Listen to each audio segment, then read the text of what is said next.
जय श्री राधे दोस्तों, केपी की वाणी चैनल में आपका स्वागत है। माता रानी का आशीर्वाद पाने हेतु कमेंट में जय माता दी अवश्य लिखे। वहीं अगर आप महाकाल के भक्त हैं तो कमेंट में हर हर महादेव अवश्य लिखे। दोस्तों, आज के वीडियो में आपको मई के महीने में जिन राशि के जातक के विवाह के योग हैं, सगाई के योग हैं, रिश्ते तय होने के योग हैं, रिश्ते आने के योग हैं, परिणय सूत्र में बंधने के योग हैं, प्रेम विवाह के योग हैं, उसकी जानकारी दूंगा। और यह भी जानकारी दूंगा कि बुध गुरु शुक्र के जो है राशि परिवर्तन से, राशि की स्थिति से जिन 4 भाग्यशाली राशि के जातकों के जीवन में व्यापक बदलाव आने वाला है, उसकी जानकारी दूंगा। और यह भी जानकारी दूंगा कि आपके विवाह भाव में इन ग्रहों के रहने से किस प्रकार के आपको लाभ मिल सकते हैं, तो पूरी जानकारी दूंगा।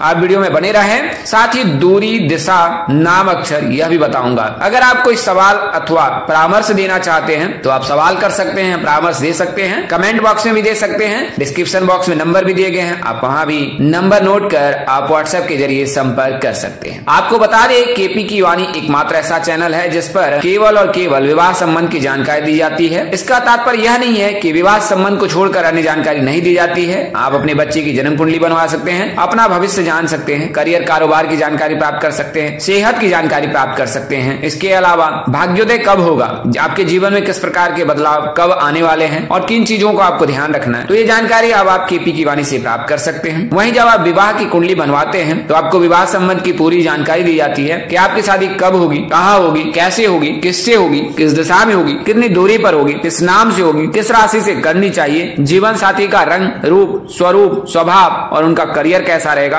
आपका करियर कैसा रहेगा, अगर आप प्रेम प्रसंग में है तो प्रेम विवाह के योग हैं या नहीं, माता पिता की सहमति मिलेगी कि नहीं मिलेगी, ससुराल में घर द्वार कैसा होगा, सास ससुर का स्वभाव कैसा होगा, पति कितना पढ़ा लिखा होगा, पत्नी कितनी पढ़ी लिखी होगी। इसके अलावा करियर, कारोबार, सेहत, चरित्र, अनुकूलता, महादशा, अंतरदशा, कुंडली में किस प्रकार के योग हैं, तो ये सभी जानकारी जो है आप केपी की वाणी से प्राप्त कर सकते हैं। और इसके लिए मामूली शुल्क ली जाती है, जिसे आप मेहनताना समझ सकते हैं। हमारा संपर्क नंबर 8521835670 8521835670। तो इस नंबर पर आप संपर्क कर सकते हैं, फोन कॉल्स के जरिए, सामान्य संदेश के जरिए, व्हाट्सएप मैसेज के जरिए। आपकी फोन कॉल्स का मैं बेसब्री से इंतजार रहता है। अब में से कई ऐसे जातक हैं जिनका जवाब मैं तत्काल नहीं दे पाता हूं, तो आपसे हाथ जोड़कर क्षमा प्रार्थी हूं। जैसे ही समय मिलती है आपको जानकारी अवश्य ही दी जाती है, तो आप थोड़ा सा धैर्य बनाए रखें। आइए वीडियो में आगे बढ़ते हैं। तो जैसा कि आपको बताया है कि मई के महीने में यानी वैशाख के महीने में जिन 4 भाग्यशाली राशि जातक के सगाई, शादी, विवाह के योग हैं, उसकी जानकारी दूंगा। और यह भी जानकारी दूंगा कि आपके विवाह भाव में उस ग्रह के रहने से किस प्रकार से आपको लाभ या किस प्रकार की आपको सावधानी बरतनी है। आइए सबसे पहले मैं आपको बता दूं गुरु की। तो वर्तमान समय में गुरु जो है वो वृषभ राशि में विराजमान है और वृश्चिक राशि के विवाह भाव को देख रहे हैं। वृश्चिक राशि के जातक को 29 मार्च के बाद शनि की ढैया से मुक्ति मिल जाएगी, तो उस समय से फिर जातक के लिए जो समय अनुकूल रहेगा। अगर आप वृश्चिक राशि के जातक हैं और आपके विवाह के योग नहीं बन रहे हैं तो यकीनन आपको कुंडली का विश्लेषण कराना चाहिए, क्योंकि वर्तमान समय में आपके विवाह भाव को गुरु देख रहे हैं। और जब विवाह भाव में गुरु की दृष्टि रहती है, खासकर लड़कियों की, तो उनके विवाह के प्रबल योग रहते हैं। तो अगर कुंडली में किसी प्रकार का कोई दोष है तो विवाह में बाधा आ सकती है। हालांकि अगर कुंडली में कोई दोष नहीं है तो 29 मार्च के बाद आपके लिए शुभ योग है और मई के महीने में सहनाई बजने के प्रबल योग है। और अगर आप कुंडली में कोई दोष है तो उसका निवारण आप अवश्य करा लें, तो आपको अवश्य ही लाभ होगा। तो वृश्चिक राशि के जातकों को किस प्रकार से लाभ मिल रहा है जब गुरु जो है आपके विवाह भाव में विराजमान है, और किस प्रकार का जीवन साथी मिल सकता है, तो सबकी जानकारी आपको प्राप्त दे रहे हैं। तो अगर आपके बात करें तो आप शारीरिक रूप से सुंदर आकर्षक होंगे, लोग आपसे मिलकर बेहद प्रसन्न होंगे या होंगे। आकर्षण के कारण लोग आपसे मिलकर आपके वशीभूत होंगे, यानी आपके प्रति समर्पित होंगे। आपकी वाणी आकर्षक और प्रभावशाली होती है। आपको साग्र बुद्धि के हैं, विद्या संपन्न हैं, यानी आप शिक्षा में उच्च शिक्षा प्राप्त कर सकती हैं। आप ज्योतिष, काव्य, साहित्य, कला प्रेमी, शास्त्र परिशीलन में आसक्त रहने वाले हैं या रही हैं। आप यशस्वी हैं, प्रसिद्ध हैं, प्रतापी हैं और विपरीत जेंडर के प्रति जो है आपके अंदर आसक्ति होती है ना। प्यार बढ़ सकता है, लंबे समय तक रहना आपको पसंद नहीं होगा। एक ही स्थिति में जीवन साथी कुलीन और धनवान होगा, यानी कि ऊंचे घर में, ऊंचे खानदान में आपकी शादी होगी। जीवन साथी धनवान होगा, अमीर घर से होगा। विवाह के बाद आपका भाग्योदय भी होगा, धन, सुख, श्रेष्ठ पद और मान्यता भी मिलेगी या आपके जीवन साथी को मिल सकता है। आपका जीवन साथी गुणी होगा। सप्तम भाव का जो बृहस्पति है वो कामुकता देता है, तो आप विपरीत जेंडर के प्रति ज्यादा आसक्त रहेंगे या रहेंगी। कभी कभी यह गुरु जो है आपको अभिमानी भी बनाएगा, तो इन पर नियंत्रण रखना आपको आवश्यक है। बड़ी उन्नति और बड़ा पद प्राप्त हो सकता है। सरकारी कामों, कचहरी के काम काम, मंत्रदानी का काम, सलाहकार का काम, चित्रकला आदि के द्वारा आपको लाभ मिल सकता है। न्याय के काम से भी आप धन प्राप्त कर सकते हैं। तो यह तो जानकारी मैंने वृश्चिक राशि के जातक के लिए दी है। और जब गुरु राशि परिवर्तन करेंगे, मिथुन राशि में आएंगे 14 मई को, तो फिर धनु राशि के जातक के विवाह भाव में देखेंगे तो धनु राशि के जातकों के लिए भी इसी प्रकार के योग है। और वैसे जातक जिनकी कुंडली में सप्तम भाव में गुरु विराजमान है, उनके लिए तो पूरी तरह से लागू होता है जानकारी। अगर आपकी राशि कोई भी हो और आपके विवाह भाव में अगर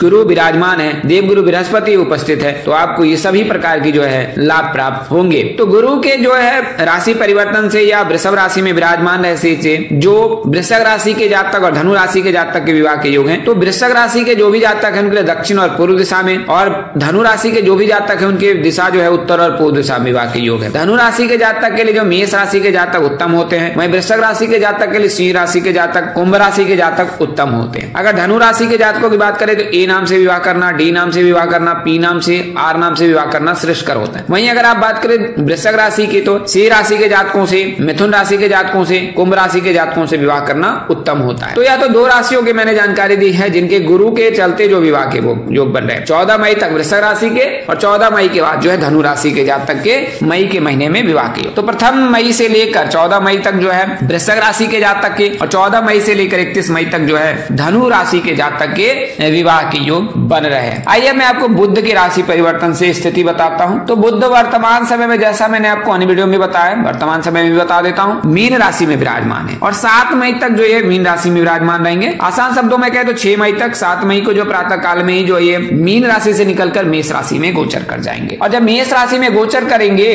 तो विवाह भाव में रहेंगे तुला राशि के जातक। और जब विवाह भाव में कोई शुभ ग्रह रहता है तो शीघ्र विवाह के योग बनते हैं। गुरु के रहने पर 24 वर्ष से और बुध के रहने पर महज 20 वर्ष से विवाह के योग बनने लगे। तो तुला राशि के जो भी जातक हैं उनके लिए जो शुभ योग बन रहा है मई के महीने में, जब देव गुरु बृहस्पति के पहले जो है बुध देव जो है राशि परिवर्तन करेंगे। और बुध जब राशि परिवर्तन करेंगे तो मई के महीने में जो है तुला राशि के जातकों के लिए शुभ योग बनेगा। अब बात करते हैं कि किस प्रकार से लाभ हो सकता है अगर बुध सप्तम भाव में रहता है तो बात करें अगर सप्तम भाव में बुध की, तो अधिकांश मामलों में शुभ फल ही देते हैं बुध देव विवाह भाव का। आप धनवान बनेंगे, आपके जो साथी है वो रूपवान होंगे, आप भी रूपवान होंगे, जीवन साथी रूपवान होगा, धनवान भी होगा, धन दौलत उनके पास अपार होगी। विवाह जो श्रेष्ठ परिवार में होगा, उत्तम परिवार में होगा, अमीर परिवार में होगा, धनवान परिवार में होगा। लेकिन जीवन साथी थोड़ा सा स्वभाव से झगड़ालू हो सकता है, गुस्से से तेज हो सकता है। मित्रों की संख्या आपकी जो है स्त्रियों में अधिक होगी। आप देखने में सुंदर, कुलीन और शिष्ट हैं। आप स्वभाव से उदार और धार्मिक भी होंगे, दीर्घायु होंगे, मधुरभाषी भी होंगे और सुशील भी होंगे। आप शिल्प कला में चतुर और विनोदी, काम कला में भी निपुण होंगे, विद्वान, लेखक या संपादक अपने जीवन में बन सके। कुशल व्यवसायी भी होंगे अगर आप बुध की कृपा से जो है आप किसी भी खरीदने और बेचने के काम से लाभ कमा सकते हैं। लेकिन आपको व्यावसायिक पार्टनर पर विशेष ध्यान देना होगा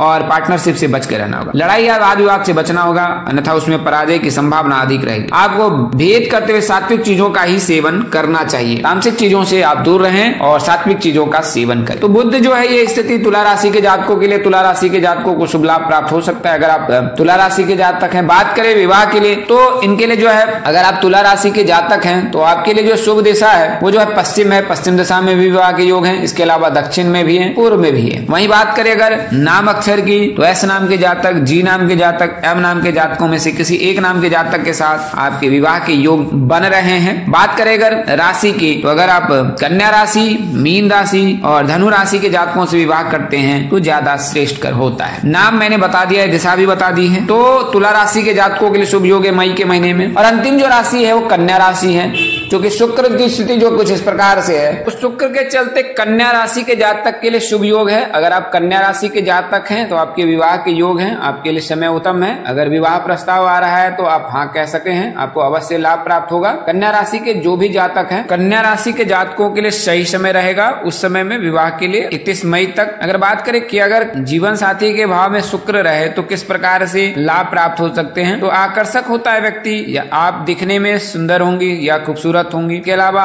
लड़के जो है वो हैंडसम होते हैं, श्रेष्ठ कलाकार हो सकते हैं, गायन और अभिनय में रुचि हो सकती है, काम क्रिया और जल क्रिया में भी आपको विशेष महारत हासिल होगी। शुक्र की यहाँ कभी कभी जो है स्थिति जल्दी विवाह करा देता है, कभी कभी 2 विवाह की स्थिति भी निर्मित करती है। लेकिन संस्कार के अनुसार इस पर नियंत्रण पाया जा सकता है, यानी कि आप अपने व्यवहार पर, विचार पर अगर नियंत्रण रखे तो फिर आप एक विवाह से भी जीवन पर्यंत तक आपका निर्वाह हो सकता है। विवाह के पश्चात भाग्योदय भी होता है, स्त्री के माध्यम से सुख भी मिलता है। और लेकिन अधिक विलासिता और व्यभिचार से बचाव जरूरी है। विदेश यात्रा और दूर की यात्राओं, वहाँ निवास करने का भी खूब मौका मिलता है। राजकुल या सरकार के द्वारा आप सम्मानित भी हो सकते हैं। कमर के नीचे थोड़ी सी पीड़ा हो सकती है अगर आपके विवाह भाव में शुक्र की स्थिति है तो। और बात करें जीवन साथी की, तो जीवन साथी बहुत ही खूबसूरत होता है, केयरिंग लविंग होता है, ध्यान रखने वाला, ख्याल रखने वाला, प्यार करने वाला होता है और उनमें विशेष गुण भी दिखते हैं और सब मधुरभाषी होते हैं, जिसके कारण सभी में लोकप्रिय भी होते हैं और अपने व्यवहार कुशलता से वो दूसरों को सम्मोहित करने में सफल होते हैं। तो कन्या राशि के जातकों की बात करें तो पी नाम के जातक होते हैं, उत्तर दिशा में इनके विवाह के योग रहते हैं। ए नाम के जातक, एस नाम के जातक, डी नाम के जातक से विवाह के योग रहते हैं। अगर कन्या राशि के जातकों की बात की जाए तो विवाह की बात करें तो मेष राशि के जातक से विवाह कर सकते हैं, मकर राशि के जातक से विवाह कर सकते हैं, सिंह राशि के जातक से विवाह। तो यह तो 4 राशि के जातकों की जानकारी दी जिनके विवाह के योग बन रहे हैं और आगामी समय में यानी मई के महीने में इनके विवाह के प्रबल योग। आज के लिए इतना ही, अगले वीडियो में फिर मिलेंगे, तब तक के लिए इजाजत दें। आप जहां रहे मस्त रहे, स्वस्थ रहे, व्यस्त रहे, माता रानी की असीम कृपा बरसती रहे, परम पिता परमेश्वर आपको सद्बुद्धि, सत्मार्ग और आगे बढ़ने की शक्ति दे। नमस्कार, जय श्री राम दोस्तों, जय श्री कृष्णा, जय माता दी, जय वाहेगुरु, हर हर महादेव।